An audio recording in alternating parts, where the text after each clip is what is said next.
কাকে বলে? নৌকে। নৌ তোমাকে দায়িত্ব দিলা, তুমি কিন্তু প্লাবন আসলে আমাকে বাঁচাইও, তোমার নৌকাই তুইল।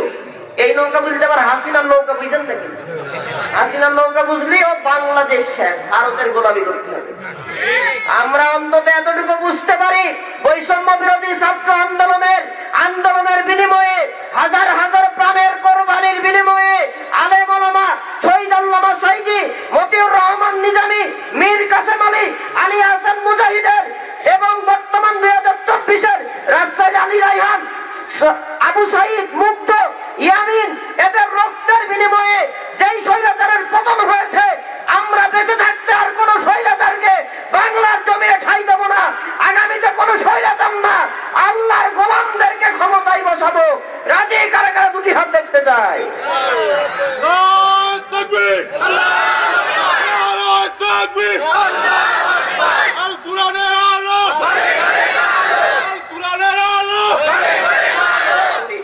চব্বিশের 5ই অগস্টকে কেন্দ্র করে স্বৈরাচার, ফ্যাসিবাদ, দুঃশাসন মুক্ত স্বাধীন এই বাংলাদেশকে যারা উপহার দিয়েছে, প্রায় 1600-র উপরে ইমানদার যে ছাত্রছাত্রী ভাইদের জীবন চললো, যত ইমানদারের জীবন চললো, আল্লাহ তাআলা যেন তাদেরকে শাহাদাতের সর্বোচ্চ মাকাম দান করে তাদের রক্তের বিনিময়ে। মহিলারা অনেকে চলে যাচ্ছে, তো মহিলা চেক করা হয়েছে, কিছু দান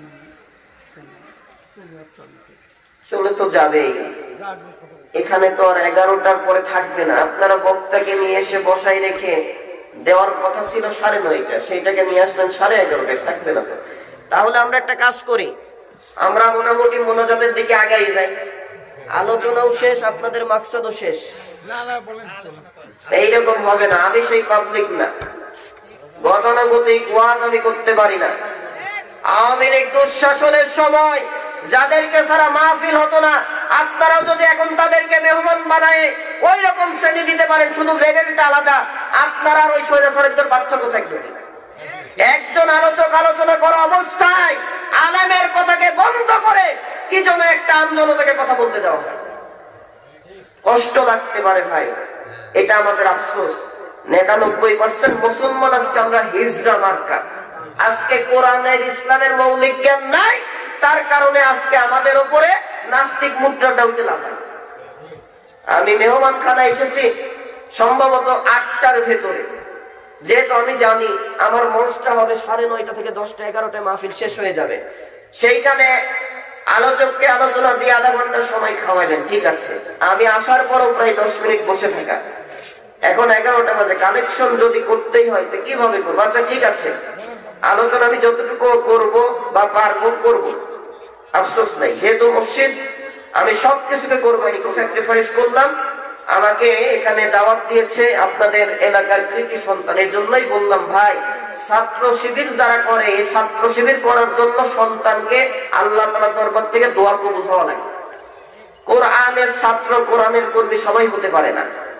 রকি আহমেদ আমাকে দাওয়াত দিয়েছে, সে শহীদি কাফেলাতে আছে, যাদের ভূমিকা এই দেশের ছাত্র সমাজকে আদর্শ সমাজ, আদর্শ মানুষ হিসাবে, আদর্শ মুসলিম হিসাবে একটা ছাত্রকে গঠন করার জন্য যারা কাজ করে যাচ্ছে, আল্লাহ তাআলা যেন ভাইকে কবুল করেন, ভাইয়ের মা বাবার জীবনে গুনাহ মাফ করে দেন, ভাইয়ের নেক মাকসাদে মঞ্জিলে পৌঁছার তৌফিক দান করেন।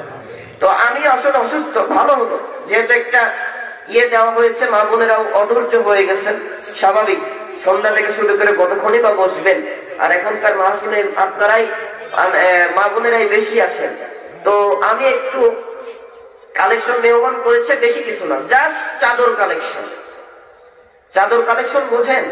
আপনাদের কাছে লোক যাবে, পকেটে যা আছে, এই যে মসজিদের উন্নয়ন করবে মাহফিল, এই টাকাগুলো মসজিদে যাবে। 1000 টাকা, 500 টাকা, 200, 150, যে যা পারে। আজকে একটু মাহফিলে যারা এই গ্রামের মুসলমান জাতির পিতার নাম কি? সামনে বললেন না, পেছন থেকে আওয়াজ নেব। পুরুষ যারা আছে তারা বলবেন, আর পুরুষ বাদে যদি কিছু থাকে তারা আওয়াজই দেবেন। বলেন, মুসলিম জাতির পিতার নাম কি? জানতে পাবেন না তো ভাই, 15.5 বছর খালি জাতির পিতা জোর করে বানাইছে একজন। কি আমি বেশি বললাম না? ঠিক আছে। আরে বাংলাদেশের সাথে সম্পর্ক নাই, যে ভারতের দালালি করেছে, বাংলাদেশটাকে তাদের কাছে বিক্রি করতে চাইছে, সে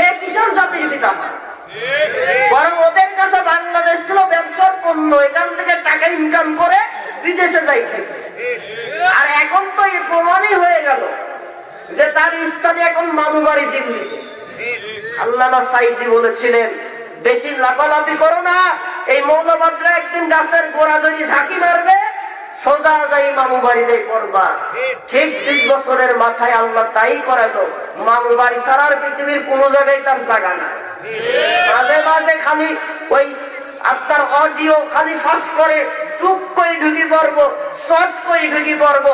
আমরা বলি শর্ট করেও ঢুকা লাগবে না, টুক করে ঢুকা লাগবে না, ওপরে থাকে, যখন আমাদের দরকার হবে টাইনি নিয়ে আসবো। কতক্ষণ তুমি আলেম ওলামাকে বেরোছো, 2013 সালে মাদ্রাসার এতিম ছাত্রদেরকে গরম পানি ঢেলে মেরে তাদের লাশটাকে লিকুইড বানিয়ে বঙ্গোপসাগরে ফেলেছো। তুমি আলেম ওলামা আল্লামা সাইদি, মতিউর রহমান নিজামী, ইসলামী আন্দোলনের বিশ্ব বরেণ্য নেতাদেরকে ফাঁসির কাছে ঝুলিয়েছো।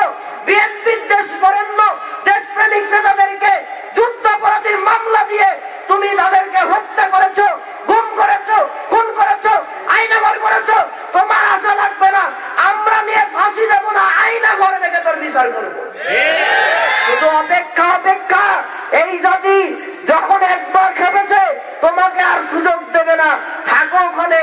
তবে যদি আল্লাহ এর আগেই তোমাকে মেরে ফেলে, এতটুকু দীপ্ত প্রত্যয় আমরা নিতে চাই।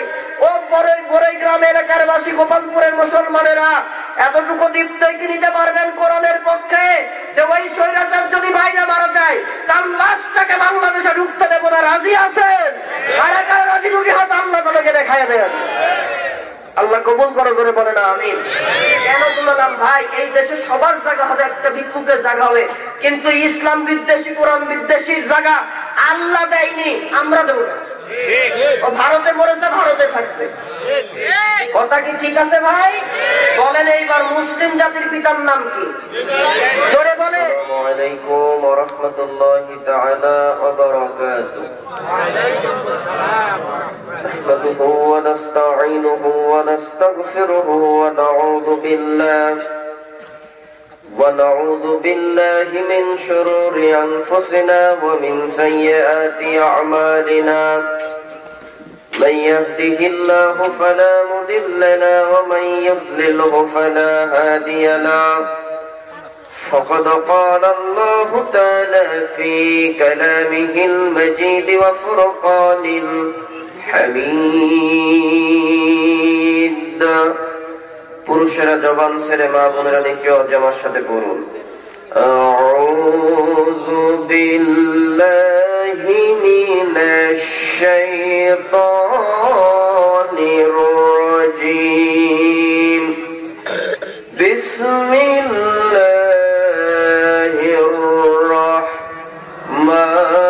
রাহমানির রাহিম। ওয়া ক্বাদা ربك ألا تعبدوا إلا إياه وبالوالدين إحسانا. صدق الله العظيم. إن الله وملائكته يصلون على النبي يا أيها الذين آمنوا صلوا عليه وسلموا تسليما. اللهم صل على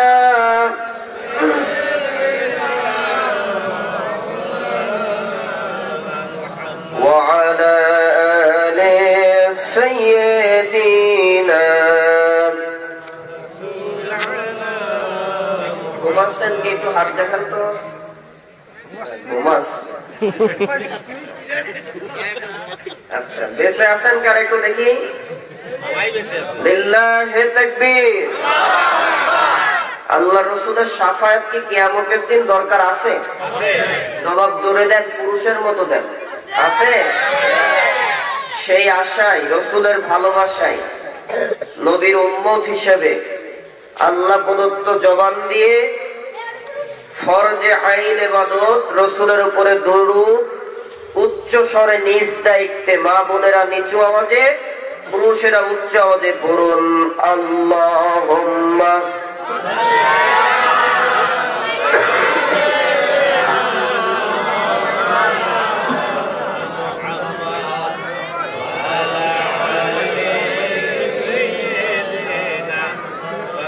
মাওলানা মুহাম্মদ লা ইলাহা ইল্লাল্লাহ, জোর হয় না লা ইলাহা ইল্লাল্লাহ, জোরে লা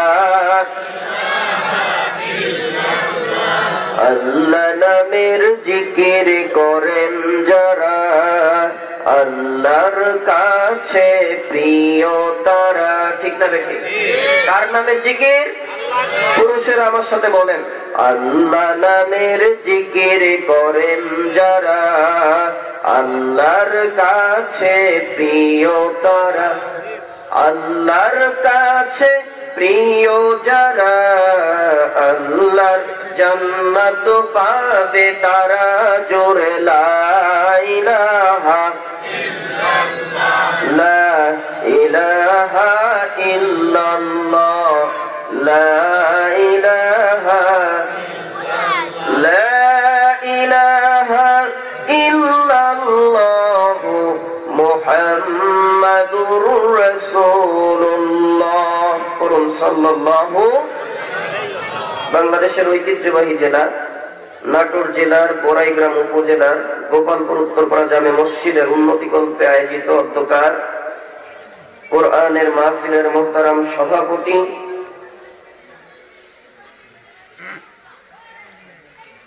মোহতারাম জাহিদ হোসেন ভুট্টো, সিনিয়র সহসভাপতি গোপালপুর ইউনিয়ন বিএনপি।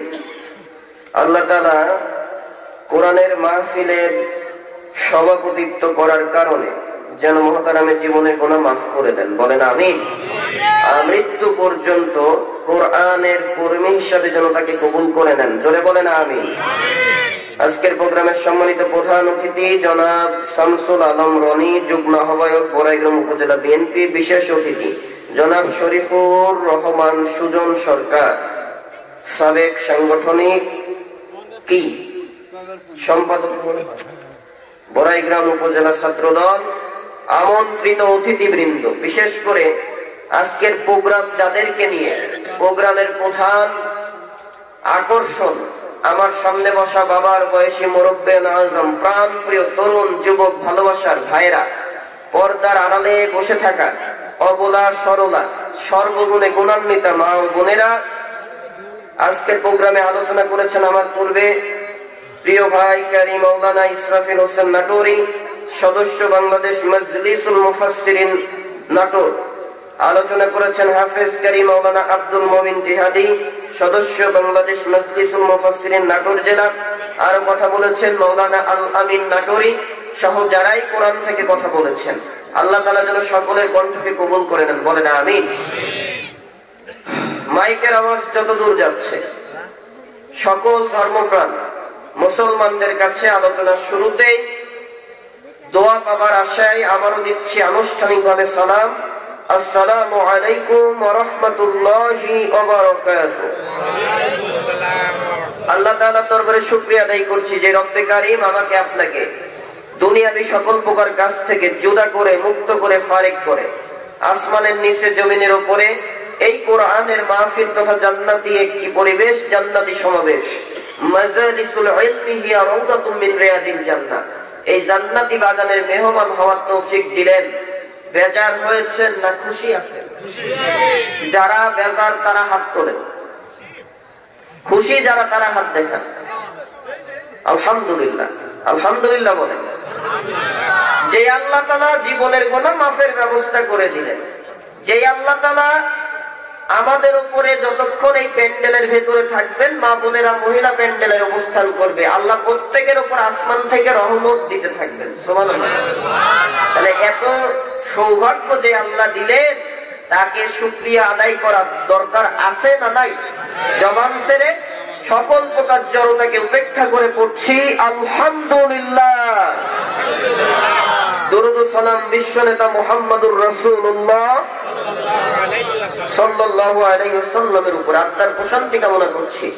যারা আমাদের মাঝ থেকে ঈমান নিয়ে বিদায় নিলেন, বিশেষ করে গোপালপুর উত্তরপাড়ার এই মাহফিল হচ্ছে যারা উপস্থিত হয়েছেন, যারা আয়োজন করেছেন, টাকা দিয়েছেন, পয়সা দিয়েছেন, বুদ্ধি দিয়েছেন, পরিশ্রম দিয়েছেন, শোনার জন্য যারা কষ্ট করে এসেছেন, আলোচনা করার জন্য যারা দূর দূরান্ত থেকে এসেছেন, আল্লাহ তাআলা প্রত্যেকের আপন আপনজন যারা অন্ধকার কবরে হাজার হাজার টন মাটি বুকের উপরে নিয়ে শুয়ে আছে, আজকের এই মাহফিলের ওসিলায় প্রত্যেকের কবরে আযাবকে যেন আল্লাহ মাফ করে দেন, বলেন আমিন।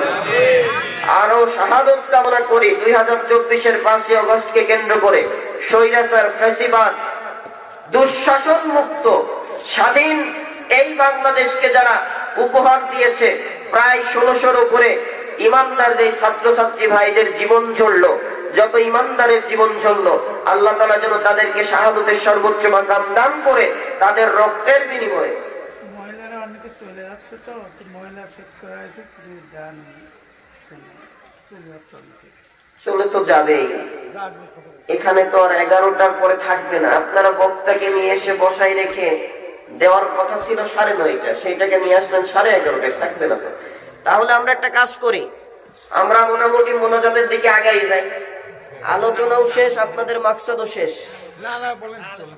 এইরকম হবে না, আমি সেই পাবলিক না, গতানুগতিক ওয়াজ আমি করতে পারি না।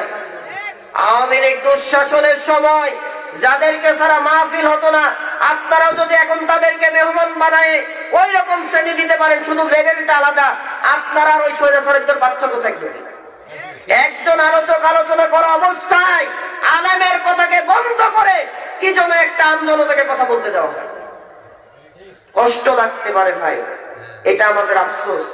99% মুসলমান আজকে আমরা হিজড়া মার্কা। আজকে কোরআনের ইসলামের মৌলিক জ্ঞান নাই, তার কারণে আজকে আমাদের উপরে নাস্তিক মুদ্রাটা উঠে লাগায়। আমি মেহমান খানা এসেছি সম্ভবত 8টার ভেতরে, যেহেতু আমি জানি আমার মঞ্চটা হবে 9:30 থেকে 10টা 11টায় মাহফিল শেষ হয়ে যাবে, সেইখানে আলোচককে আলোচনা দিয়ে আধা ঘন্টা সময় খাওয়াইলেন, ঠিক আছে। আমি আসার পরও প্রায় 10 মিনিট বসে থাকা, এখন 11টা বাজে, কালেকশন যদি করতেই হয় তো কিভাবে করবো? আচ্ছা ঠিক আছে, আলোচনা আমি যতটুকু করব বা পারবো করব, আফসোস নাই। যেহেতু মসজিদ, আমি সবকিছুকে কোরবানি করলাম, আর বিশেষ করে একটু স্যাক্রিফাইস করলাম। আমাকে এখানে দাওয়াত দিয়েছে আপনাদের এলাকার কৃতি সন্তান, এই জন্যই বললাম ভাই, ছাত্র শিবির যারা করে, এই ছাত্র শিবির করার জন্য সন্তানকে আল্লাহ তাআলার দরবার থেকে দোয়া কবুল হওয়া লাগে। কোরআনের ছাত্র, কোরআনের কর্মী সবাই হতে পারে না। রকি আহমেদ আমাকে দাওয়াত দিয়েছে, সে শহীদি কাফেলাতে আছে, যাদের ভূমিকা এই দেশের ছাত্র সমাজকে আদর্শ সমাজ, আদর্শ মানুষ হিসাবে, আদর্শ মুসলিম হিসাবে একটা ছাত্রকে গঠন করার জন্য যারা কাজ করে যাচ্ছে, আল্লাহ তাআলা যেন ভাইকে কবুল করেন, ভাইয়ের মা বাবার জীবনে গুনাহ মাফ করে দেন, ভাইয়ের নেক মাকসাদে মঞ্জিলে পৌঁছাতে তৌফিক দান করেন। তো আমি আসলে অসুস্থ, ভালো হলো যেহেতু একটা দেওয়া হয়েছে, মা বোনেরাও অধৈর্য হয়ে গেছেন, স্বাভাবিক। সন্ধ্যা থেকে শুরু করে কতক্ষণই বা বসবেন, আর এখনকার মাহফিলে আপনারাই মা বোনেরাই বেশি আসেন। তো আমি একটু কালেকশন মেহমান করেছে, বেশি কিছু না, জাস্ট চাদর কালেকশন। চাদর কালেকশন বোঝেন? আপনাদের কাছে লোক যাবে, পকেটে যা আছে, এই যে মসজিদের উন্নয়ন করবে মাহফিল, এই টাকাগুলো মসজিদে যাবে।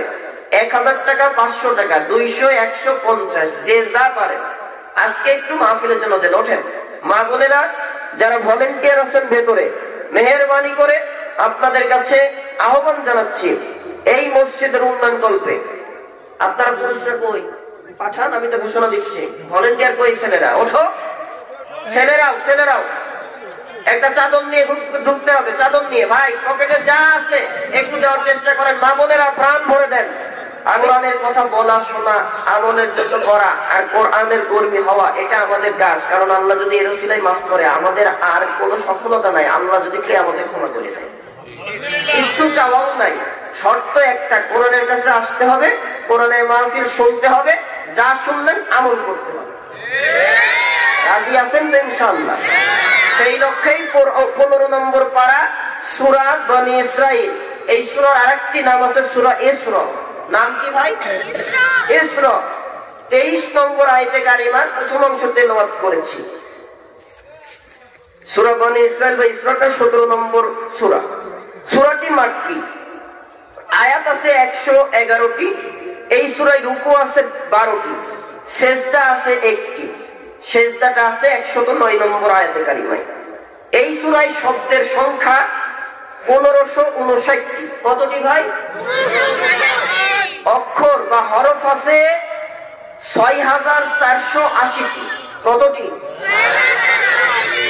পূর্বে সূরার নাম সূরা নাহল, শেষ পরবর্তী সূরার নাম হচ্ছে সূরা কাহাফ।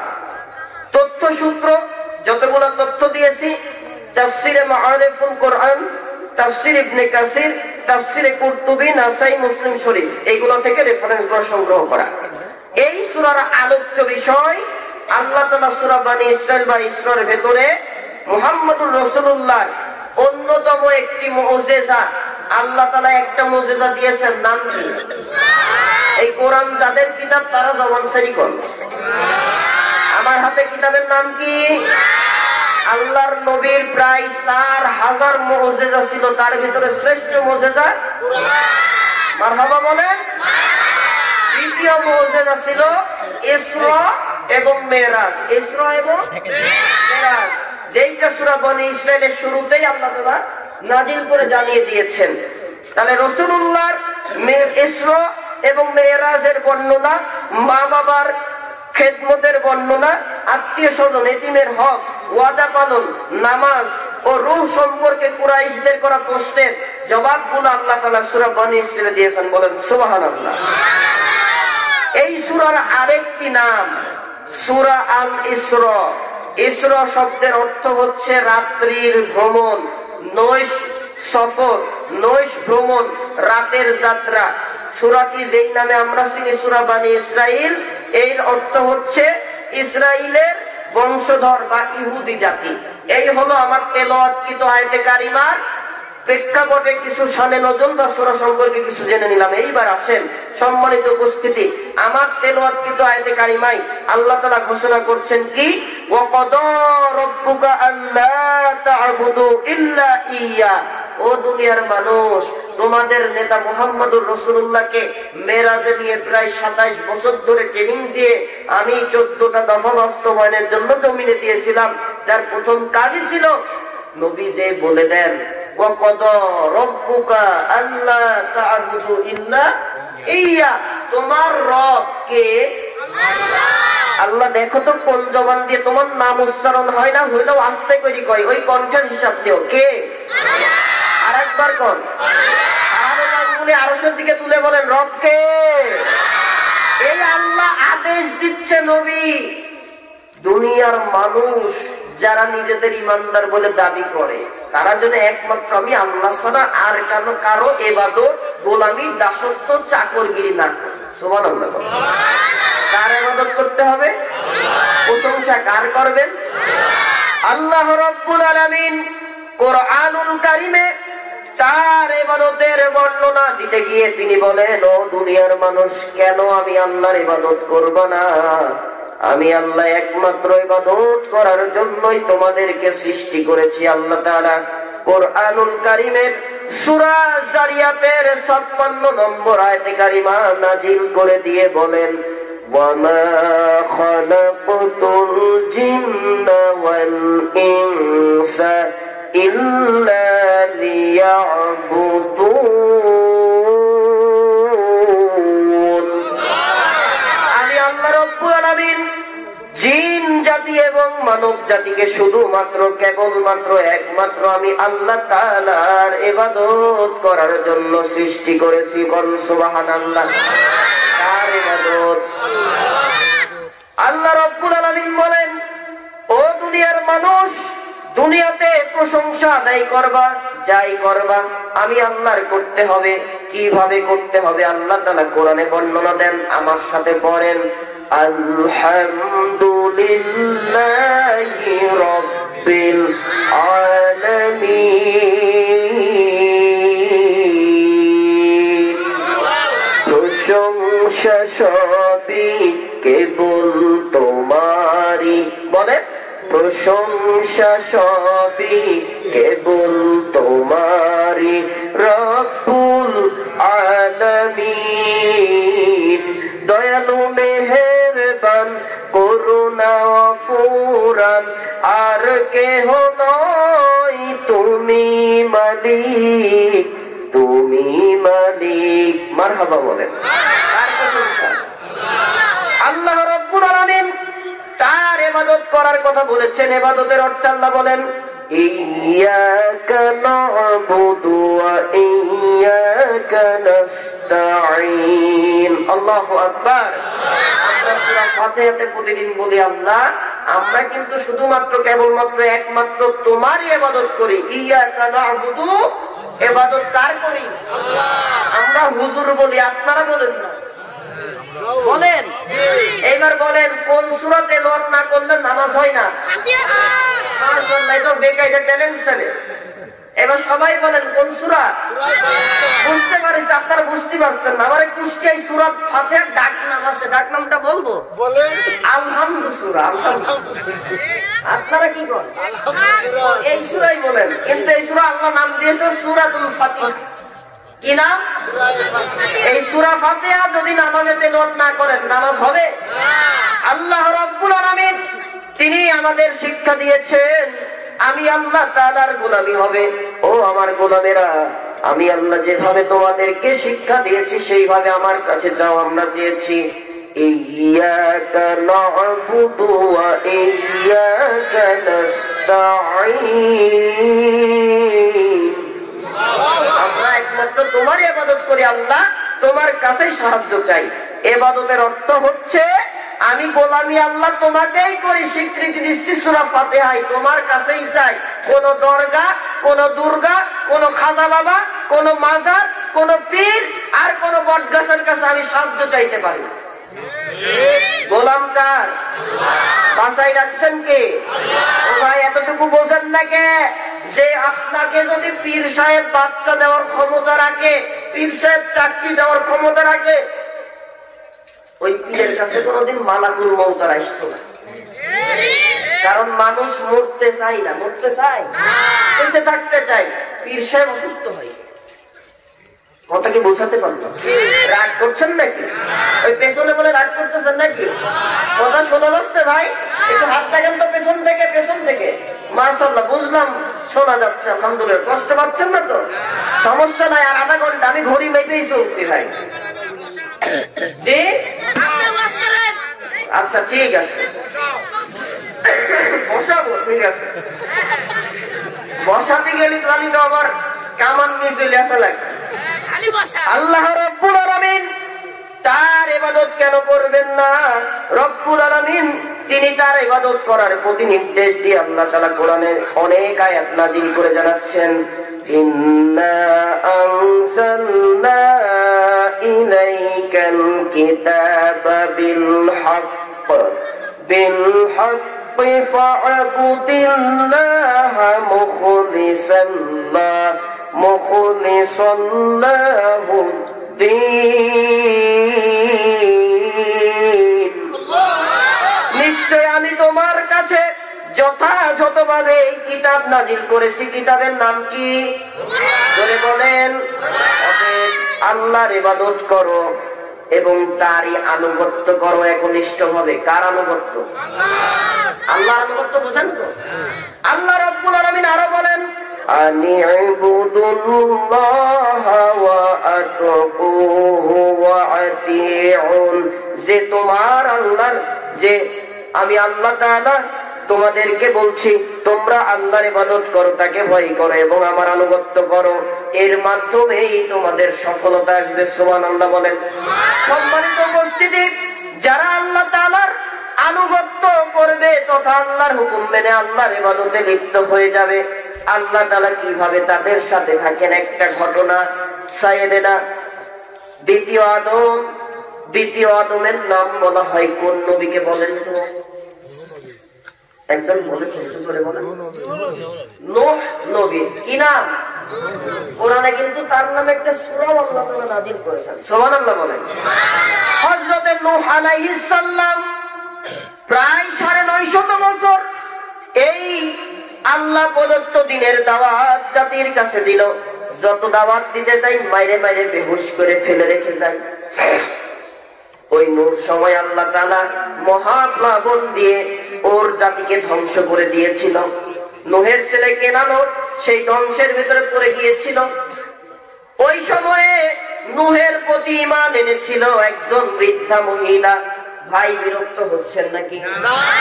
লুক এট মি প্লিজ, আমার দিকে লক্ষ্য করুন। একজন বৃদ্ধা মহিলা নূহের প্রতি ঈমান এনেছিল। এইবার নূহের কাছে এসে বলে ওই বৃদ্ধা মহিলা, ও আল্লাহর নবী নূহ, শুনলাম তুমি নাকি আল্লাহর কাছে বদদুয়া করেছো এই জাতির জন্য, যাতে আল্লাহ তাআলা গজব দিয়ে জাতিকে ধ্বংস করে দেয়। আল্লাহ নাকি গজব দেবে, মহাপ্লাবন হবে। নূহ বলে জি হবে। ও নূহ, আমি তো বৃদ্ধা বুড়ি মহিলা, আমার কোনো শক্তি নাই, কখন প্লাবন আসে আমি জানি না, আমার তো কেউ নাই, আমার আপন বলতে কেউ নাই। তুমি নূহ, তোমার কাছে, তুমি যেহেতু আল্লাহর নবী, তোমার কাছে দায়িত্ব দিলাম, তুমি কিন্তু প্লাবন আসলে আমাকে বইলো। কে বলছে কথা? বুড়ি। কাকে বলে? নূহকে। নূহ, তোমাকে দায়িত্ব দিলাম, তুমি কিন্তু প্লাবন আসলে আমাকে বাঁচাইও, তোমার নৌকাই তুইলো। এই নৌকা বুঝলে আবার হাসিনার নৌকা বুঝেন নাকি? হাসিনার নৌকা বুঝলি ও বাংলাদেশ শেষ, ভারতের গোলামি করতে হবে। আমরা অন্তত এতটুকু বুঝতে পারি, বৈষম্য বিরোধী ছাত্র আন্দোলনের বিনিময়ে, হাজার হাজার প্রাণের কোরবানির বিনিময়ে আলেম ওলামা, শহীদ আল্লামা সাইদি, মতিউর রহমান নিজামী, মীর কাসেম আলী, আলী হাসান মুজাহিদের এবং বর্তমান 2024-এর রাজশাহী আলী রায়হান, আবু সাইদ, মুগ্ধ, ইয়ামিন, এদের রক্তের বিনিময়ে যেই স্বৈরাচারের পতন হয়েছে, আমরা বেঁচে থাকতে আর কোন স্বৈরাচারকে বাংলার জমিনে ঠাঁই দেব না। আগামীতে কোন স্বৈরাচার না, আল্লাহর গোলামদেরকে ক্ষমতায় বসাবো। রাজি কারা কারা দুটি হাত দেখতে চায়?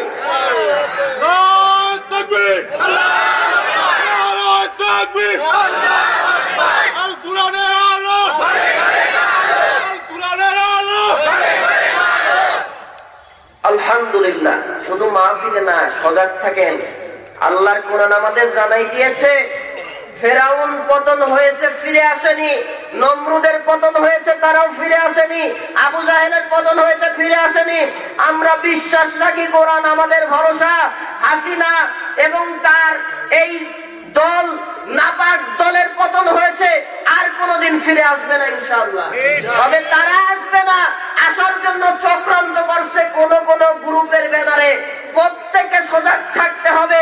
আল্লাহর কাছে জবাব দেবেন কি ও ভাই? যেই দলের হাতে এই দেশের নিরীহ মানুষের রক্ত ঝরেছে, আলেমদের রক্ত ঝরেছে, এই দেশের নিরীহ মানুষ, প্রত্যেকে মানুষের চোখের পানি ঝরিয়েছে, ওই স্বৈরাচারকে শেল্টার দেওয়ার অধিকার আপনার নাই।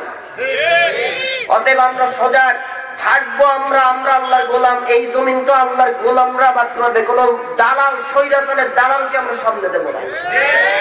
সম্মানিত উপস্থিতি, নূহ আলাইহিস সালাম তিনি এবার প্লাবনের চলে আসবে। পুরি দায়িত্ব দিল কাকে? নূহকে। প্লাবন আসতে বাঁচাইও। কষ্ট পাচ্ছেন নাকি ভাই? বিরক্ত হচ্ছেন না তো? ভাঙা কণ্ঠে আর কতটুকু বলবো, চেষ্টা করছে আল্লাহ যতটুকু বলাচ্ছেন। এইবার নূহ আলাইহিস সালামকে আশ্বাস নিয়ে বুড়ি বাড়ি চলে গেছে। ইতোমধ্যে প্লাবন চলে আসছে। নূহ আলাইহিস সালাম প্রায় 40 দিন প্লাবন ছিল, পৃথিবী সব শেষ। নূহ আলাইহিস সালামের কিস্তিতে যে সকল ইমানদার আর প্রাণীরা উঠেছিল, শুধু তারাই বেঁচে ছিল। আল্লাহ তাদেরকে দিয়ে দুনিয়াটা আবার এই প্রাণীকুল দিয়ে সাজিয়েছেন। জোরে বলেন সুবহানাল্লাহ।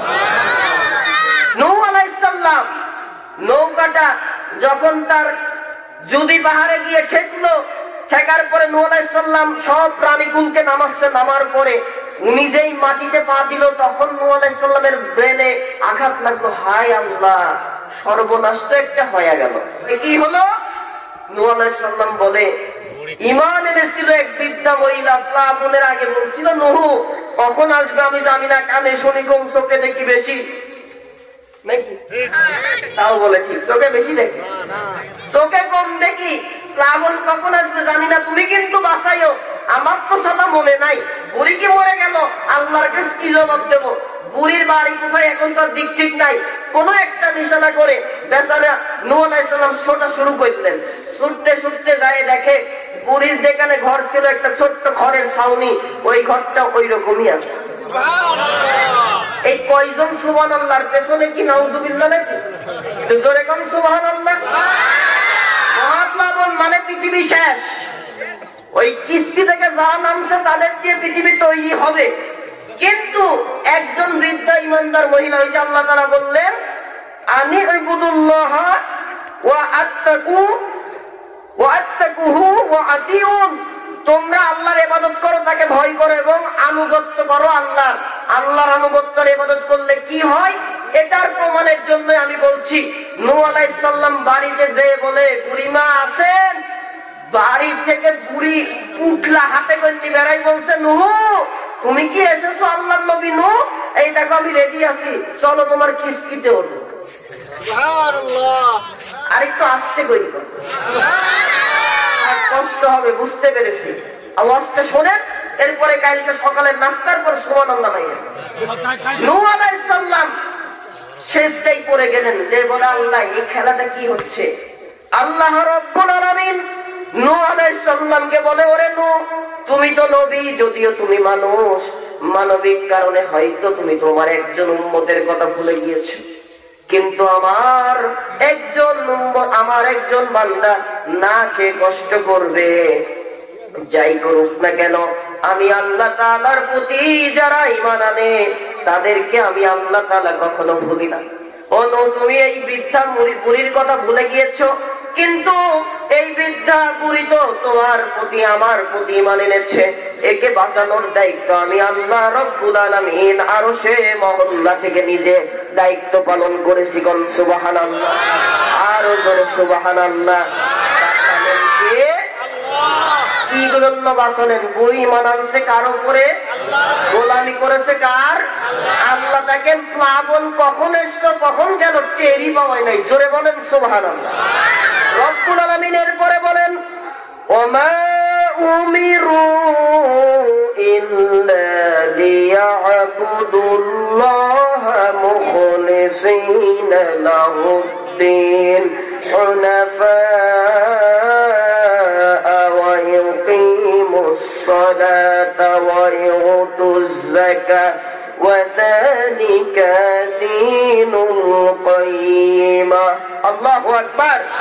সূরা বাইয়ানার 5 নম্বর আয়াতে কারিমা নাযিল করে আল্লাহ বলেন আর তাদেরকে নির্দেশ দেওয়া হয়েছিল, আহলে কিতাব যারা ছিল তাদেরকে নির্দেশ দেওয়া হয়েছিল তারা যেন আল্লাহর ইবাদত করে, তার জন্যই দিনকে একনিষ্ঠ করে নাই, তার দেওয়া দিনকে একনিষ্ঠ করে নাই, সালাত কায়েম করে এবং যাকাত দেয়, আর এটাই হলো সঠিক দিন। আল্লাহ তাআলা বলেন ফালিয়াবুদু রাব্ব হাযাল বাইত। আল্লাহু আকবার। তোমার রব আদেশ করছেন অতএব যেন তোমরা এই গৃহের মালিককে, এই বাইয়ের দ্বারা বাইতুল্লাহকে বোঝানো হয়েছে, কাবা ঘরের মালিককে, এই মসজিদের মালিককে, এই মসজিদের যত আবেদ আছে মুসল্লি আছে প্রত্যেককে আল্লাহ তাআলা বলছেন তোমার ওই রবের ইবাদত করো। সুবহানাল্লাহ। সম্মানিত উপস্থিতি, আল্লাহ তাআলা আরো বলেন কুরআনুল কারীমে মহান রব্বুল আলামিন চমৎকার করে বলেছেন ইবাদত একমাত্র আমি আল্লাহর করবা। আল্লাহ তাআলা কয়জন? যে আল্লাহর কাছে সকল ক্ষমতা। রব্বুল আলামিন বলছেন আমি এক আল্লাহ ছাড়া আর কোন ইলাহকে তোমরা মাইনো না, তবে আমি আল্লাহর যে ক্ষমতা আছে এই ক্ষমতা তোমরা আর অন্য কোন ব্যক্তি বা বস্তুকে দিয়ে মিটাইও না, তাহলে তোমাদের খবর আছে। কোরআনুল কারীমে আল্লাহ তাআলা নিজের অস্তিত্বের গ্যারান্টিও আল্লাহ নিজে দিয়েছেন। কোরআনে সূরা আম্বিয়ার 22 নম্বর আয়াতে কারিমা নাযিল করে দিয়ে আল্লাহ বলেন লাউ কানা ফীহিমা আলিহাতুন ইল্লাল্লাহু লাফাসাদাতান। আল্লাহু আকবার। আসমান আর জমিনে যদি এক আল্লাহ ছাড়া আরো ইলাহ থাকতো উভয় ধ্বংস হয়ে যেত। তার মানে কি এক আল্লাহ ছাড়া আর কোন ইলাহ আছে নাকি ভাই? সম্মানিত উপস্থিতি, কেন আল্লাহ তাআলার ইবাদত করবেন না? মহান রব্বুল আলামিন এইবার আসেন কিছু বোঝার জন্য বিজ্ঞান থেকে কিছু আপনাদেরকে থিওরি দিচ্ছি। সময় যেহেতু কম নিয়েছি, কষ্ট বেশি দেব না, অল্পতেই ছেড়ে দেব। এই যে মুরব্বীরা চল যাচ্ছেন নাকি কম যাচ্ছেন? হ্যাঁ? ও আচ্ছা ঠিক আছে, আচ্ছা যাক আলহামদুলিল্লাহ। ভাবছি যে এরকম লম্বা ধরলে আমিও বাচ্চাই চলবো, তাহলে মনোযোগ আছে তো? আমি জানি ভাই, যতই করেন মাল তো আমি কুষ্টিয়ার, এত সহজে আপনারা উঠবেন না, কারণ আপনার জন্য তারপরও ওয়েট করছে। হ্যাঁ ওসব মুখস্থ আছে, ও মরি গেল হুজুর চলে গেল আপনারা যাবেন তারপরও কোন আশা ঠিক। মাশাআল্লাহ। সম্মানিত উপস্থিতি, আল্লাহ রাব্বুল আলামিনের ইবাদত কেন করবেন না? মহান রব্বুল আলামিন গরু ছাগল মানুষ সব পাঠিয়েছে, মানুষের থেকে কি অতীব শক্তিশালী প্রাণী সৃষ্টি আল্লাহ করেছে? অবশ্যই করেছে। কি বলে ঝোঁকে ঝোঁকে মারেন, একটা হাতির শক্তি কম না বেশি? কথা কি বোঝা যাচ্ছে ভাই? একটু বিবেক পছন্দ অ্যাডাল্ট যারা বাবা বয়সী আর দাদা বয়সী আছেন একটু জোরে করে কন, হাতির শক্তি মানুষের থেকে কম না বেশি? বেশি। আল্লাহ তাআলা শ্রেষ্ঠত্ব হাতিকে দিয়েছে, গরিলাকে দিয়েছে না মানুষকে দিয়েছে? কোরআনুল কারীমে আল্লাহ বলেন ওয়ালাকাদ কাররামনা বানি আদম। আল্লাহু আকবার। ও বনি আদম মানুষ জাতি, তোমাদেরকে আমি আল্লাহ শ্রেষ্ঠত্ব দিয়েছি, সুবহানাল্লাহ। শুধু তাই নয়, আল্লাহ রাব্বুল আলামিন আরো বলেন লাকাদ খালাকনাল ইনসানা ফি আহসানি তাকওয়িম। বান্দারে, ও বান্দা বান্দি, আমি আল্লাহ তাআলা আমার ইচ্ছা মতো অবনয়ব সৌন্দর্য দিয়ে তোমাদেরকে সৃষ্টি করেছি। সুবহানাল্লাহ। আল্লাহ রাব্বুল আলামিন কোরআনে আরো বলেন الذي خلقك فسواك فعدلك في أي سورة ما شاء ركبك। সূরা ইনফিতার আল্লাহ বললেন বান্দা, তোমার যে চেহারাটা দিয়েছি না, তোমার কোন বন্ধু তোমাকে পছন্দ করে না। এই তুই কালো, তোর নাক বোসা, তোর নাক লম্বা, তোর পা ফাটা, বলে কি বলে না? বান্দা, দুনিয়ার মানুষ তোমাকে যতই অপমান করুক না কেন, একটু চিন্তা করো, কোরআনে আমি আল্লাহ জানাই দিলাম 30 নম্বর পারা সূরা ইনফিতারের ভেতরে আল্লাযী খালাকাকা ফাসাওয়াকা ফাআদালাক, তোমার এই চেহারাটা আমি আল্লাহ সৃষ্টি করেছি ফি আইয়ি সূরাতিন মা শাআ রাক্কাবাক, তোমার যে চেহারা দান করেছি এটা দুনিয়ার কারণ আমি আল্লাহ নিজে পছন্দ করি। এত আস্তে কইলেন সুবহানাল্লাহ। তার নাক বোসা, দেখতে কালো, পা ফাটা, হাত বাঁকা, একটা পা বড় একটা পা ছোট, যেমনই চেহারা হোক না কেন আপনাকে কেউ না কেউ অপছন্দ করে, কিন্তু আপনাকে পছন্দ করে কে? একটু জোরে বলেন না সুবহানাল্লাহ। আল্লাহ রাব্বুল আলামিন শুধু এতগুলো সম্মান দিলেন না, এইবার আল্লাহ তাআলা আমাদের জন্য নিয়ামত কি দিলেন? চিকিৎসা বিজ্ঞান আমাদেরকে হিসাব দিচ্ছে, একজন সুস্থ মানুষ প্রতিদিন বাতাস থেকে আল্লাহ তাআলার একটা নিয়ামত গ্রহণ করে বেঁচে থাকার জন্য। নাম কি? মাশাআল্লাহ, সবাই জানেন, জোরে বলেন কি? চিকিৎসা বিজ্ঞান বলে 11,000 লিটার অক্সিজেন প্রতিদিন বাতাস থেকে একজন সুস্থ পুরুষ মহিলা গ্রহণ করে। সুবহানাল্লাহ। এর দামটা কত বলেন তো একটু? খাদের সমানে এটাই গেলেন, একদমও হিসাব করলেন না। এই এলাকায় কি এমন কোন অসুস্থ মানুষ বেঁচে থাক বা মরে যাক এমন মানুষ আছে নাকি যাকে লাইফ সাপোর্টে নেওয়া হয়েছিল? মরে যেতে পারে, অসুবিধা নেই। লাইফ সাপোর্ট নাম শোনেন নাই? কাছের একটা ঘরে কৃত্রিম অক্সিজেন দেওয়া হয় মুখে এরকম দিয়ে, আছে না নাই? প্রতিদিন শুধু অক্সিজেন, আল্লাহ দেওয়া অক্সিজেন সংরক্ষণ করে মেশিনের মাধ্যমে ওই বান্দাবান্দিকে দেওয়া হচ্ছে, তাই বিল করা হয় 40 থেকে 50,000 টাকা। ঠিক বললেন, একটু হিসাব দিলাম। 70 বছর বয়সকে আরেকটু হাত তোলেন তো এখানে। 70 বছর বয়স হবে, একজন, দুইজন, তিনজন, মাশাআল্লাহ, হাত নামান। এই 70 বছরকে এই হিসাব করে নাও একটু ক্যালকুলেটরে। 70 বছরকে 365 দিয়ে একটু গুণ করো, কত লক্ষ দিন হবে? প্রতিদিন আল্লাহ দেওয়া অক্সিজেন গ্রহণ করেছেন কয় হাজার টাকা? 40,000 টাকা ধরেন। এবার 40,000কে 1 লাখ দিয়ে গুণ করেন। ও 70 বছরের বান্দা, ও 60 বছরের বান্দা বান্দি, ও 30 বছরের যুবক যুবতী, এতদিন আল্লাহর অক্সিজেন, প্রতিদিন 40,000 টাকার অক্সিজেন গ্রহণ করলে আল্লাহ কোনদিন বিল নিয়েছে? তাহলে কেন এই মাথাটা আল্লাহ তাআলার জন্য সেজদা দিতে পারো না? কেন আল্লাহর জমিনে আল্লাহর দ্বীন কায়েম করতে পারো না? শুধু তাসবিহ তেলাওয়াতের নাম আল্লাহর ইবাদত না। নামাজ পড়েন যে আল্লাহর ইবাদত করা, এই নামাজি সমাজ প্রতিষ্ঠা করা, আমৃত্যু পর্যন্ত অর্থ দিয়ে সময় দিয়ে কাজ করো, সেই আল্লাহর ইবাদত করা। বরং নামাজ এই মসজিদে পড়ার আগে নামাজি সমাজ তৈরি করা ফরজ। সেই কাজ করে যাচ্ছে শহীদি কাফেলা, ইসলামী দলগুলা। আল্লাহর জমিনে আল্লাহর আইন প্রতিষ্ঠা, কোরআনের আইন, নামাজি আইন প্রতিষ্ঠা করতে চায়। এই কাজটা করা শুধু তাদের জন্য না, এইখানে আমরা যারা বসে আছি, যারা শুনছেন, মহিলারা যারা আছে, প্রত্যেকের জন্য ফরজে আইনে বলো। করবেন তো ইনশাআল্লাহ? কেন করবেন না? 1 নম্বর অক্সিজেনের বিল গেল। 2 নম্বর মুখের ভেতরে যে কথাগুলো বলছি, সুন্দর করে বাচন ভঙ্গি বচন ভঙ্গি বুঝাচ্ছি, কথা কি বোঝা যাচ্ছে আপনাদের? এই যে বুঝতে যে পাইলেন, কথা স্পষ্ট বলার জন্য মুখে একটা জিনিস আছে, নাম কি কন্ত? হ্যাঁ, কেউ আলাজিবি বললো, আরেকজন বলে দাঁত বলেছে। দাঁত বলেননি ভাই? দাঁত কয়টা দাঁত থাকে? 32,000 শবদ থাকে না, 28টা দাঁত রেগুলার। 28টা দাঁত রেগুলার থাকে, আর আইটেল মারি কারোর ওঠে কারোর ওঠে না। 28টা বেশি। এক একটা দাঁতের দাম জানেন তো কত? ডেন্টিস্টের কাছে যাবেন, দাঁত যার নষ্ট হয়ে গেছে, একটা দাঁত তারা প্রায় 1-2 মাস ধরে প্রসেস করে লাগাই দেবে। এক একটা দাঁতের জন্য প্রায় 20 থেকে 25,000 টাকা তারা দিবে। 28টা দাঁতের দাম কত হয়? কয়েক লক্ষ টাকা। ভাই দিয়েছেন কে? ডাক্তার আল্লাহ।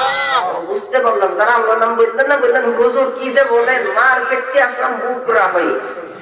কোন মতে দাঁত হইতো কয়েক বছর কই, এরপরে 5-7 বছর 10 বছর বয়সে আবার দাঁতটা সাদা পড়ে গেল।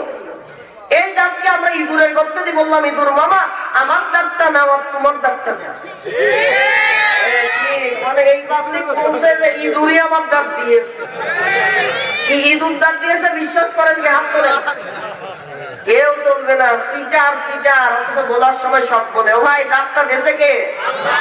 সম্মানিত উপস্থিতি, মায়ের পেট থেকে পড়ার সময় মুখে দাঁত ছিল না, তখন ওয়াও ওয়াও করতেন, মা ছাড়া কেউ বুঝতো না, কারণ আল্লাহ নারীর টান দিয়েছিল। মারহাবা কর। এরপরে আল্লাহ দাঁত দিল, ওই দাঁত দিয়ে দুধের দাঁত যাকে বলি, ওই দাঁত দিয়ে মোটামুটি বালে খাওয়া পর্যন্ত আল্লাহ রাখলেন। 10 বছর বয়স হতে হতে 10 থেকে 12 বছরে দাঁত গুলা পড়ে গেল, আবার দাঁত তুললেন আল্লাহ তাআলা। এই দাঁত এক সময় হয়তো কারো থাকবে, কারো থাকবে না। এই দাঁতের এতটা মূল্য বোঝানোর জন্য আমি বলে থাকি, দাঁতের কত মূল্য। একটা গল্প কি বলবো? আপনাদের এই যে গ্রাম, এর থেকে পাড়াটা, যেখানে মোটামুটি কারেন্টের আলো কোনো মতে পৌঁছাইছে, দাঁতের গুরুত্ব কত দেখেন। দাঁত যদি আমাদের মুখে না থাকতো, মারামারি যদি কয়বার লাগতো, এরা ঠিক ছিল না। এখন গ্রামগঞ্জের এলাকায় সাধারণত মসজিদের ইমামতি করার জন্য একজন ব্যক্তি নির্ধারণ করে, বেতন কম। যিনি মুয়াজ্জিন, তিনি ইমাম, তিনি খতিব, তিনি খাদেম। আছে না ভাই? না, আপনাদের মনে হয় নাই, গ্রাম অঞ্চলে এরকম আছে। তো এখন এই ক্ষেত্রে মাদ্রাসার ছাত্র যারা হয়, তাদের জন্য এই কাজ করার সুবিধা হয়। মাসে 5,000-4,000 টাকা বেতন, খাবারের ব্যবস্থা। কাজ কি? মসজিদ ঝাড়ু দিবা হুজুর, তুমি নামাজও পড়াবা, আজানও দিবা, জুম্মাও পড়াবা। ও দেখে থাকা আর খাওয়া দরকার, কাজ শুরু করে। তো হুজুর একদিন মাদ্রাসার ক্লাস শেষ করে আসতে জোহরে দেরি হয়ে গেছে। এখন আমাদের এলাকায় জোহরের আজান কিছু জায়গায় একটাই দেয়, আপনাদের কি কয়টাই দেয় আমি জানি? একটাতেই দেয়, তাই তো? নামাজ একটাই করে, কিন্তু আজান দেয়। এখন ইমাম সাহেব চিন্তা করে, ওই ছেলেটা যে এখন একটাই আজান যদি না দিই, হুজুরের ধুতি তো আর তো বাদ দেয়। কারণ হুজুর যদি একটু রাস্তা দিয়ে আসতে যায়, কই হুজুর কি যে খাওয়া খাইছে, ও নড়তেই পারে না। আবার যদি হুজুর জোরে যায়, কয় যে হুজুর কি দাওয়াত পেয়েছে ধরাই যাচ্ছে না।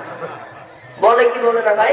হুজুর লম্বা জুব্বা পরবে, না ছিটকা সাত দোকানে বসে গোপ টানবার বলবে এই হুজুররাই কাপড়ের দাম বাড়াইবে। হুজুর যদি পরে পাঞ্জাবি কয় কেজি হুজুর আসলো কোনছে, মরে মরে বিপদ। এই হুজুর চিন্তা করলে একটা বাজে গেল, এখন আমি গোসলে যাব না আজান দেব। মুরব্বী মানুষ যারা, তারা দেখবেন যারা নামাজি, তারা কিন্তু ওই একটা আজান হলে গোসল করে 12টা থেকে 12:30টায় মসজিদে যায় বসে বসে থাকে। বুঝলাম আপনাদের আগে থাকে না, আছে। এখন মুরব্বী প্রতিদিন আজান শোনে, আজান দেওয়ার বেচারার খুব শখ। বয়স হয়ে গেছে 70, কোনদিন চান্স পাই না, আবার হুজুরের বেশি সাহসও পাই না। এই যে হুজুরের দেরি হতে হুজুর বলে চাচা দেরি তো হয়ে গেল, এখন তো গোসলে যাবো, আপনি কি আজকে জোহরের আজানটা দিতে পারবেন? কই কি বাদ পারবো না মানে, এত আজান শুনি কতদিন ধরে সুযোগ খুঁজছি, আল্লাহ শুধু আজকে দিবি তা জানে। বেচারা এবার মাইক দই হুজুরের গুলতি দেরি, মাইক টুকটুক করে হুজুরের একবার ফুদাই দেয় না। রেগুলার মুয়াজ্জিনের ফু আর ওই আমদানি মুয়াজ্জিনের ফু এক হয় নাকি? ফু দিয়ে এবার শুরু করেছে আর একবার কানে আঙুল দিয়ে আল্লাহু আকবার আল্লাহু আকবার। ইমাম সাহেব গোসল বাদ দিয়ে এসে বলে চাচা দাঁড়ান, মাইক বন্ধ করি, আপনার সম্মান দিলাম, তাজিম করলাম, বললাম আজান দেন, বলবেন আল্লাহু আকবার, আপনি আল্লাহু আকবার করেন। কয় আরে হুজুর থামেন, আপনি আমার আত্মমর্যাদা আঘাত দেন, কি বলেন আল্লাহু আকবার বলি? আমি আল্লাহই বলছি, কিন্তু আমার মুখে দাঁত নাই, আব্বা বেরালে আমি করি। তাহলে আরবি হরফ উচ্চারণের সঠিকভাবে উচ্চারণ করাতে, মানুষকে কথা বোঝাতে, ও নাটোরের মুসলমান বলেন তো কি লাগে? দিলেন কে? একদিনও চিন্তা করলেন না লক্ষ লক্ষ টাকার দাঁত দিয়ে আল্লাহ আপনাকে দিয়ে মঞ্চে যাই ভাষণ দেন, অমুক নেতার নাম নিতে গেলে ওযু করে নেওয়া লাগবে না, মর আগে কোন জায়গা কি দেয় দেখা যাবে। মূর্খতা। আরে ভাই নামাজ পড়ার আগে আপনাকে যে আল্লাহ দাঁত দিয়ে শক্তি দিয়ে কথা বলানোর তৌফিক দিল, আপনি তবে সেজদায় পড়ে থাকতেন সারাটা জীবন, আল্লাহর শুকরিয়া আদায় করে শেষ করতে পারতেন। আর কি করে বলেন দুনিয়ার একটা যার পেটে ময়লা, নাকে ফুটা, দাঁতে ছাতা, তার নাম নিতে গেলে ওযু করা লাগবে? আমি মনে একটু বেশি বললাম, আপনারা রাগ করলেন ভাই? রাগ করলে কিছু করার না, আল্লাহর কোরআনের সাথে হবে। আল্লাহর নবীদের নাম নিতে গেলে কি ওযু করা লাগে নাকি? হুজুর লাগে নাকি? তাহলে নবীর থেকে কি ওই ব্যক্তির দাম বেশি বড় হয়ে গেল নাকি? কি করে বললেন? এইগুলো তো মূর্খতা। আর এর প্রতিবাদ যারা করবে না, সেই নেতাদের পেছনে থাকবেন, বিনা হিসাবে জাহান্নামে চলে যাবেন। চিন্তা এবার আপনার কোন দিক যাবেন? সম্মানিত উপস্থিতি, তাহলে দাঁত দিয়ে আল্লাহ দিয়েছেন, গোলামি সেই আল্লাহর হবে। আপনারা করবেন তো ইনশাআল্লাহ? আল্লাহ রাব্বুল আলামিন বলেন, ও বান্দা, দাঁত দিলাম, নাক দিলাম, হাত দিলাম, দুইটা চোখ দিলাম, লক্ষ লক্ষ টাকা দাম, তোমার শরীরে রক্ত দিলাম, তোমার সুস্থ দুইটা হাত দিলাম, সুস্থ দুইটা পা দিলাম। ও বান্দা, তোমাদের একটাই উদ্দেশ্যে আমি তৈরি করেছি, ইল্লা লিয়াবুদুন, শুধুমাত্র কেবলমাত্র একমাত্র আমি আল্লাহর গোলামি করার জন্য। আল্লাহর গোলামি তারা করে যারা স্বীকার করে সার্বভৌম ক্ষমতার উৎসকে। আল্লাহ রাব্বুল আলামিন কোরআনে বলেন, তাবারাকাল্লাযী বিয়াদিহিল মুলক ওয়া হুয়া আলা কুল্লি শাইইন কাদির। সূরা মুলকের 1 নম্বর আয়াতে কারিমা নাজিল করে দিয়ে আল্লাহ তাআলা বলেন, সার্বভৌম ক্ষমতার মালিক আল্লাহ। একবার নয়, আরেকবার বলেন আল্লাহকে বলতে গেলে এই শাহাদত আঙ্গুলি তুলে সাক্ষ্য দিতে হয় আল্লাহ আছে আরশে, আরশের দিকে তুলে গন কে? আর একবার বলেন কে? সার্বভৌম ক্ষমতার মালিক যদি আল্লাহ হয়, ও মুসলমান আপনি কি করে বলেন সকল ক্ষমতার উচ্চ জনগণ? আপনি তো কাফের হয়ে গেছেন। ক্ষমতার উচ্চ কে? আল্লাহ নামটা কত সুন্দর, একটু দেখেন। আল্লাহ রাব্বুল আলামিন, তিনি আমাদের এমন একজন ইলাহ, তার বিষয়ে কোরআনুল কারীমে বলেন, ও আমার বান্দা বান্দি, এজন্যই আমি আল্লাহর ইবাদত করবা। আমি আল্লাহ তোমাদেরকে সৃষ্টি করেছি, সকল সৃষ্টির ভেতরে শ্রেষ্ঠত্ব দিয়েছি, সৌন্দর্য দান করেছি, অবনয়ক চেহারা দান করেছি। তোমাকে যেই চেহারা দিয়েছি বান্দা বান্দি, আমি আল্লাহ নিজে পছন্দ করে দিয়েছি। সেহরি খাওয়ার পর সুবহানাল্লাহ, আল্লাহ তাআলা আপনার চেহারা নিজে পছন্দ করেছে। জোরে বলেন সুবহানাল্লাহ। এবং আমি আল্লাহ তাআলা তো সেই আল্লাহ, যে আল্লাহ কোনদিন ঘুমাই না। আল্লাহ কোরআনে বলেন, সূরা বাকারার 255 নম্বর আয়াতে কারিমায় আল্লাহ নিজের পরিচয় দিয়ে বলেন, আল্লাহু লা ইলাহা ইল্লা হুয়াল হাইয়ুল কাইয়্যুম। আল্লাহু আকবার। পারেন না আয়াতুল কুরসিটা? বলেন, আল্লাহু লা ইলাহা ইল্লা হুয়াল হাইয়ুল কাইয়্যুম। আল্লাহু আকবার। কিন্তু সেই আল্লাহ যাকে তন্দ্রাও সই না, নিদ্রাতেও স্পর্শ করে না। সুবহানাল্লাহ বলেন। চিরঞ্জীব চিরস্থায়ী কে? আল্লাহর নবী বিশ্ব নবী বলেন, কোরআনুল কারিমে সূরা বাকারার ভেতরে 255 নম্বর একটি আয়াত, যার নাম আয়াতুল কুরসি, কোরআনের শ্রেষ্ঠ একটি আয়াত। যদি কোন ইমানদার বান্দা বান্দি প্রতি ফরজ নামাজের সালাম ফিরানোর পরে একটিবার করে উচ্চারণ করে আয়াতুল কুরসি অর্থ সহ বুঝে বুঝে পড়ে, নিজের জীবনে আমল করে, মৃত্যুটা হলেই আল্লাহ তাআলা তাকে জান্নাতে দাখিল করে দিবেন। সুবহানাল্লাহ। আল্লাহ রাব্বুল আলামিন তার পরিচয় করলে আরো দেন। আমার সাথে যারা পারেন পড়েন, আল্লাহু আহাদ আল্লাহুস সামাদ লাম ইয়ালিদ ওয়া লাম ইউলাদ ওয়া লাম ইয়াকুল লাহু কুফুওয়ান আহাদ। আল্লাহু আকবার। আল্লাহর নবী বিশ্ব নবী বলেন, কোরআনুল কারিমে তাওহীদের একটি সূরা, সূরার নাম সূরা ইখলাস। 4 আয়াত বিশিষ্ট এই সূরা যদি কোনো বান্দা বান্দি একটিবার উচ্চারণ করে করে পড়ে, অর্থ সহ বুঝে পড়ে, আল্লাহ তাআলা 10 পারা কোরআন তেলাওয়াত করলে যেই নেকি হয়, একবার সূরা ইখলাস তেলাওয়াত করলে তার থেকে বেশি নেকি দিয়ে দেয়। কয় পারা নেকি হয়? 10 পারা। এইবার আমরা 30 পারাটার নেকি নিয়ে নিই। আমার সাথে সকলে পড়েন, আল্লাহু আহাদ আল্লাহুস সামাদ লাম ইয়ালিদ ওয়া লাম ইউলাদ ওয়া লাম ইয়াকুল লাহু কুফুওয়ান আহাদ। আরেকবার পড়া যায়? পড়েন, কুল হুয়াল্লাহু আহাদ আল্লাহুস সামাদ লাম ইয়ালিদ ওয়া লাম ইউলাদ ওয়া লাম ইয়াকুল লাহু কুফুওয়ান আহাদ। আল্লাহু আকবার। আল্লাহর নবী বিশ্ব নবীর ভাষ্য অনুসারে আমরা যারা 3টি বার পড়েছি আর মনোযোগ দিয়ে শুনেছি, আমাদের উভয়ের আমল নামায় 1 খতম কোরআনের নেকি এই মুহূর্তে দিয়ে দিয়েছেন। সুবহানাল্লাহ বলেন। তাহলে ইবাদত কার করবেন? আল্লাহ তাআলার যদি ইবাদত করেন, আল্লাহ তাআলা কি করবে এই বর্ণনাটা দিয়েই আলোচনা শেষের দিকে। আল্লাহর নবী নাম হযরতে ইব্রাহিম আলাইহিস সালাম, মুসলিম জাতির পিতা। বলেন, পরাই গ্রামের মুসলমান, মুসলমান জাতির পিতার নাম কি? সামনে বললেন না, পেছন থেকে আওয়াজ নেব। পুরুষ যারা আছে তারা বলবেন, আর পুরুষ বাদে যদি কিছু থাকে তারা আওয়াজ দিবেন। বলেন, মুসলিম জাতির পিতার নাম কি? জানতে পাবেন না তো ভাই। 15.5 বছর খালি জাতির পিতা জোর করে বানাইছে একজন। কি আমি বেশি বললাম না? ঠিক আছে।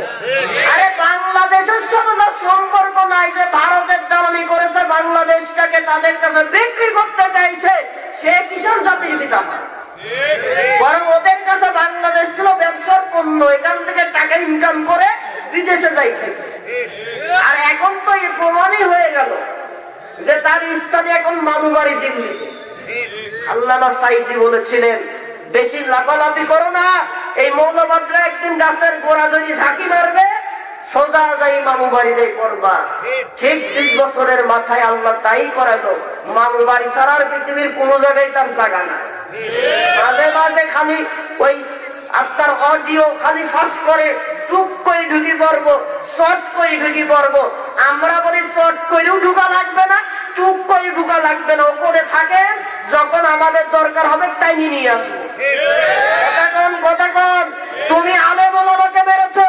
2013 সালে মাদ্রাসার এতিম ছাত্রদেরকে গরম পানি ঢেলে মেরে তাদের লাশটাকে লিকুইড বানিয়ে বঙ্গোপসাগরে ফেলেছো।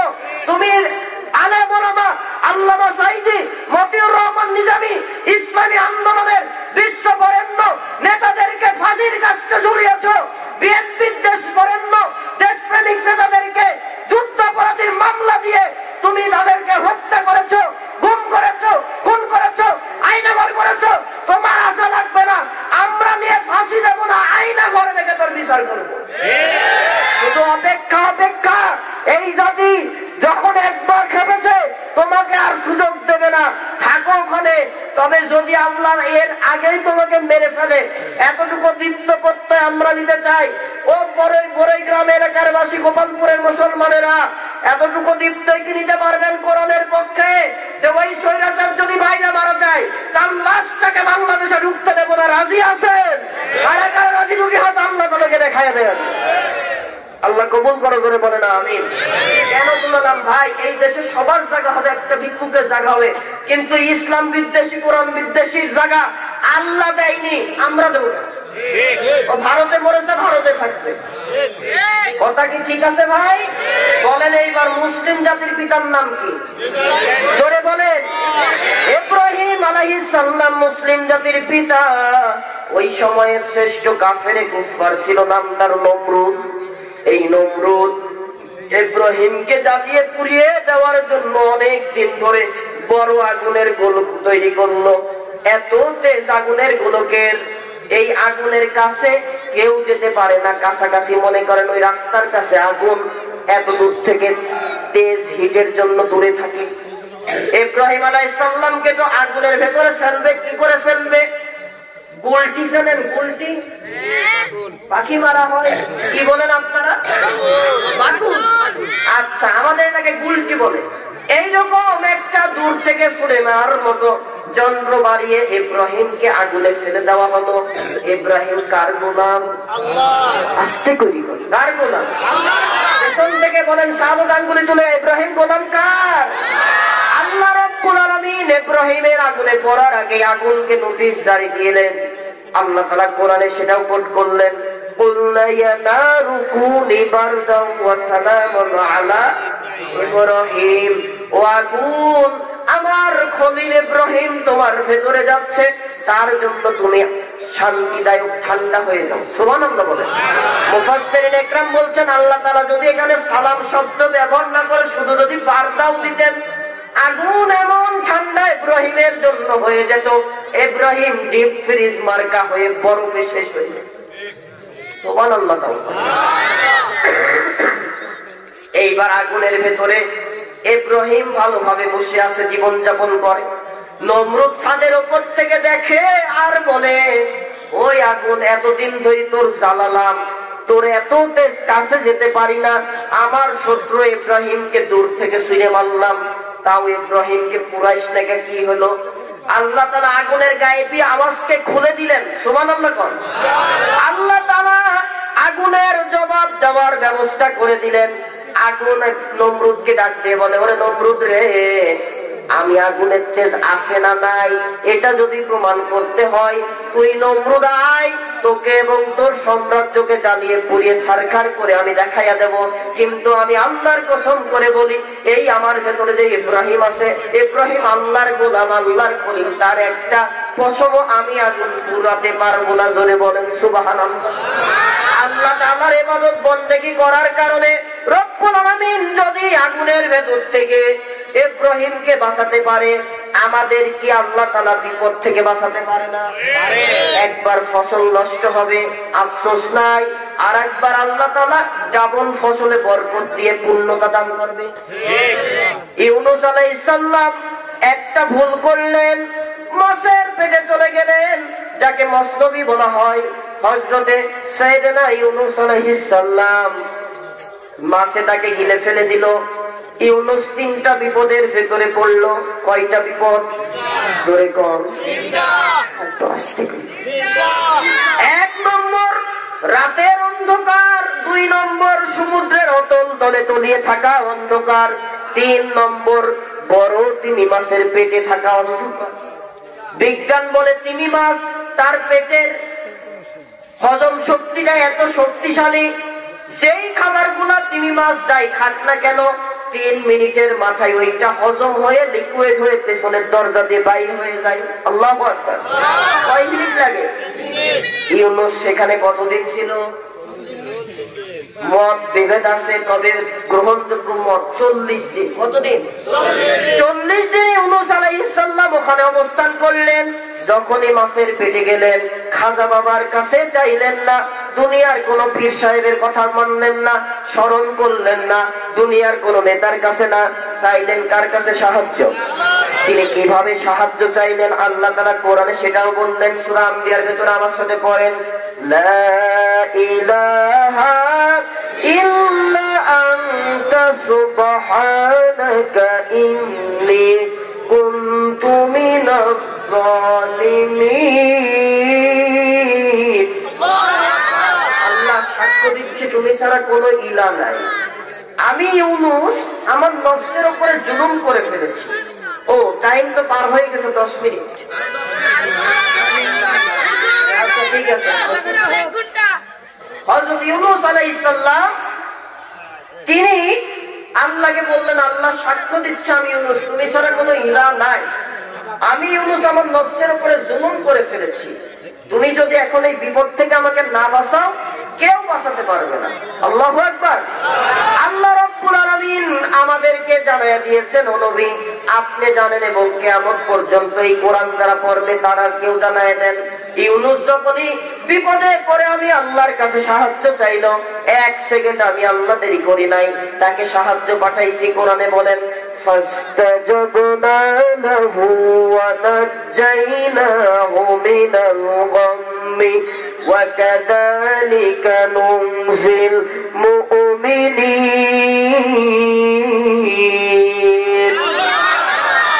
ইউনূস বিপদে পড়ে আমি আল্লাহর কাছে সাহায্য চাইলো, আমি আল্লাহ তাআলা তিমি মাছের পেটে নোটিশ জারি করে দিলাম। ইউনূসকে জিজ্ঞাসা করা হলো, ইউনূস দুনিয়াতে কোন সময় তুমি ভালোভাবে ছিলে? ইউনূস বলেছে, ওই 40 দিন যখন মাছের পেটে ছিলাম এত সুন্দর ভাবে আমি জীবন অতিবাহিত করেছি, আর কোনদিন আমি এত সুন্দর ভাবে থাকি নাই। সুবহানাল্লাহ। কে বাঁচালেন? ইউনূস আলাইহিস সালামকে নতুন জীবন দান করলেন। সম্মানিত উপস্থিতি, ইব্রাহিম আলাইহিস সালাম ইউনূস আলাইহিস সালামকে যদি আল্লাহ বাঁচাতে পারে, আমাদের পারে না? বদরের যুদ্ধ, এই যে আসছে সামনে রমজান, রমজান মাসের ওয়াজ অনেকেই শুনেছেন, যার বিষয়ে আল্লাহ বলেন, ইয়া আইয়ুহাল্লাযীনা আমানু কুতিবা আলাইকুমুস সিয়ামু কামা কুতিবা আলাল্লাযীনা মিন ক্বাবলিকুম লাআল্লাকুম তাত্তাকুন। ইমানদারগণ, তোমাদের উপরে রমজানের রোজাকে সেভাবেই ফরজ করেছি যেভাবে আগের নবী আলাইহিস সালামের উপরে ফরজ ছিল। এই রোজা থাকার মাধ্যমে যেন তোমরা নিজেকে আত্মঘটন করে তাকওয়াবান হতে পারো, এই জন্য রোজাকে ফরজ করেছি। সুবহানাল্লাহ। আমরা অনেকে রোজাই থাকি না, আছে না ভাই? থাকবেন, রোজা থাকবেন আল্লাহর জন্য। রোজা থেকে যদি মৃত্যু হয়ে যায়, আল্লাহ তাআলা ইমানদার রোজদারকে শাহাদাতি মৃত্যু দান করে দেবেন। লাভ হয় না লস হয়? শহীদদের মর্যাদা বেশি। এই রোজার মাসে এতটা সম্মান, এই মাসে আল্লাহ কোরআন নাজিল করেছেন। এই জন্য আজকে সৌদি আরবে রমজানের প্রথম রজনী আজকে হচ্ছে। আলহামদুলিল্লাহ বলেন। একটা দোয়া আছে, আমার সাথে করেন, আল্লাহুম্মা বারিক লানা ফি রজব ওয়া শাবান ওয়া বাল্লিগনা রমাদান। এটার অর্থ কি? রাসূলের হাদিসে বলেন, আয় আল্লাহ রজব শাবানের বরকত দান করো, রমজান পর্যন্ত হায়াত লম্বা করে দাও, যাতে রমজানের ইবাদত করে তোমার সান্নিধ্যে যেতে পারি। সুবহানাল্লাহ বলেন। রজব শাবানে বরকত দাও, রমজান রমজান মাসে গুনাহ ঝরাও, মারহাবা কর। রজব শাবানে বরকত দাও, রমজান মাসে গুনাহ ঝরাও, সপ্তাহ জুড়ে তুমি বরকত দাও, জুমুয়ার দিনে গুনাহ ঝরাও। বলেন আমিন। এই রমজানে 1 টাকা দান করবেন, অন্য সময় 700 টাকা দান করলে যেই নাকি রমজানে 1 টাকা দান করলে তার থেকে বেশি নেই। খুশি হন নাই নাকি? রমজানে 1 রাকাত ফরজ আদায় করবেন, অন্য মাসে 700 রাকাত ফরজ করলে যেই নাকি এই মাসে 1 রাকাত ফরজ আদায় তার থেকে বেশি। কোরআন একটা খতম দেবেন, অন্য মাসে 1 খতম কোরআনের নেকি পাবেন। রমজানে 1 খতম কোরআন দেওয়ার জন্য 700-র বেশি কোরআন খতম দেওয়ার নেকি আল্লাহ দিয়েছে। আল্লাহ বলেন 70 থেকে 700 ওই সময়ে হিসাবের সহজতার জন্য, বোঝানোর জন্য বলেছি, এর বেশিটা আমি আল্লাহ নিজে রেখে দিয়েছি। সুবহানাল্লাহ। লাইলাতুল কদর নামে একটা রাত্র আছে, ওটার নামেও কদর, কাজেও কদর। একটা রাত, যেই রাত্রে কোরআন নাজিল আসলো, কোরআন নাজিল হলো রমজানের শেষ দশকের বেজর যে কোনো একটি রাত হতে পারে 21, 23, 25, 27, 29, 5টির যে কোনো একটি বেজর রজনী। ওই রাতে যদি কারোর ইবাদত মিলে যায়, একবার সুবহানাল্লাহ বলেছেন, সারাটা 83 বছর ধরে, 84টা বছর ধরে একটানা সুবহানাল্লাহ বলার নেকি আল্লাহ তাআলা একটা কদরের রাত যদি নসিব করে মিলে যায়। নামাজ পড়েছেন 2 রাকাত, টানা 84 বছর ধরে নামাজ পড়েছেন, দান করেছেন, যেই নাকি কদরের রাত 1 রাত ইবাদত করলে সেই। তাহলে এই কদরের রাত পেতে গেলে আজকে থেকে বাড়ি যাই 2 রাকাত করে নফল নামাজ পড়েন, ঈশার পরেই পড়ে ফেলেন, আল্লাহর কাছে চান একবার ঈদের 8 রাত পর্যন্ত। মিস হওয়ার সুযোগ আছে নাকি? না। পারবেন তো ইনশাআল্লাহ। রমজানের তাজিম হচ্ছে রোজা থাকা।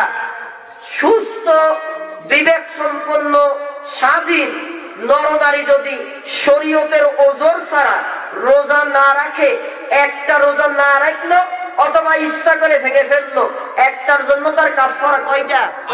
60টা। একটার জন্য কয়টা?